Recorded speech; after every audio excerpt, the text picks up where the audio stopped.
over 70 food vendors, multiple independent artisan merchants, entertainment, plus free entry. Check out New York City's Queens Night Market with me now. First, let's go over some basic information about Queens Night Market. It is held every Saturday until August 17th, where it will have a 2-week break for the U.S. Open. Once the U.S. Open concludes, it will continue every Saturday until October 26th. The hours of operation are 4 p.m. to midnight, but try to get there a little early because the parking lot fills up. Cost of entry to the market is free, but if you want to park in the parking lot, that is $15. I recommend it. Street parking will be difficult. Also, in relation to cost, most food items for sale at the market are no more than $6 each. Preferred payment is cash. And finally, it is located in Flushing Meadows, Queens. Now, let's get going.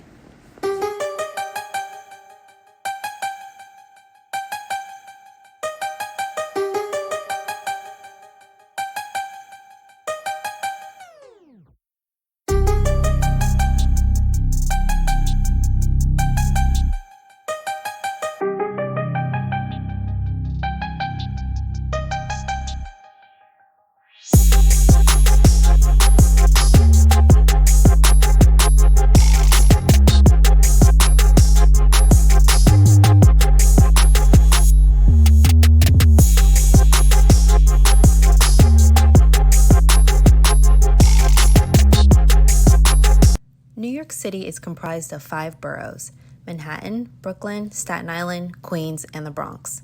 Here I am going over the Queens Bridge. From Staten Island by car on a Saturday at 3 p.m., it's an hour's drive, but worth it. If you are traveling by train, the 7 train is what would get you nearest to the market, but there will be some walking once out of the station. Here is the entrance to the market next to the New York Hall of Science in Flushing Meadows, Queens. An endless amount of options, whether it be entrees, appetizers, or desserts. There is something for everyone here. In addition to food variety, as previously stated, there are various craft vendors also in attendance. Now, I'm not a food critic, so my purpose here isn't to show every little thing I ate. My focus is to provide the knowledge of logistics and intrigue, and you can determine whether or not this is an activity you would like to do.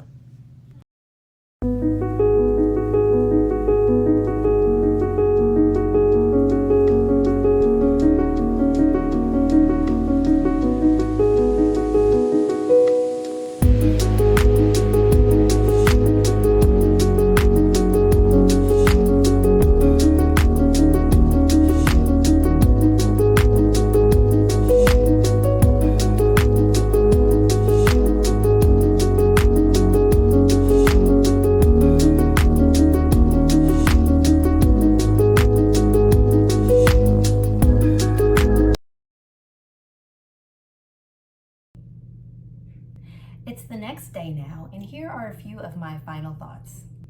So I'm going to break this up into 2 different buckets.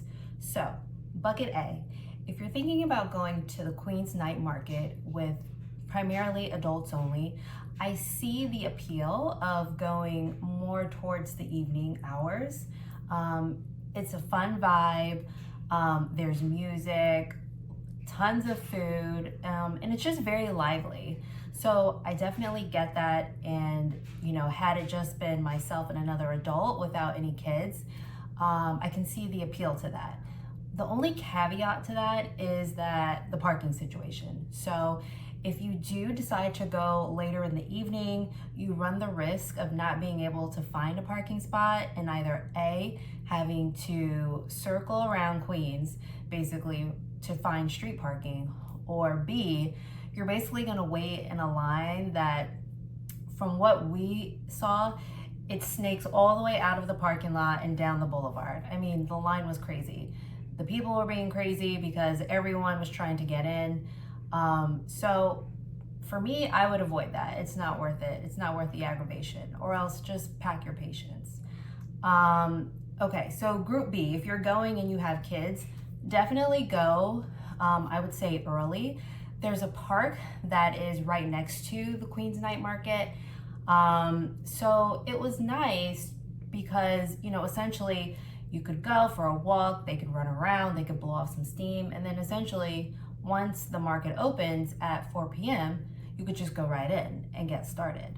For me, what I realized is, because I'm definitely going next year, this will be a new annual thing. My plan for next year will be to go, like I said, a little bit earlier, maybe between 2 and 3.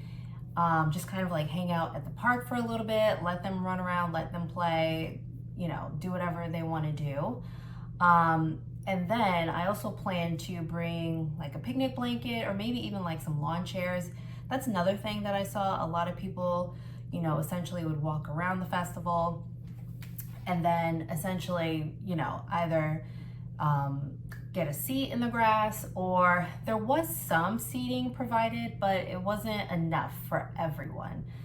Definitely not. A lot of people were either scrunched up at the tables that were provided, but another big portion of people did bring picnic blankets, did bring lawn chairs. Some people even just hung out and sat in the grass.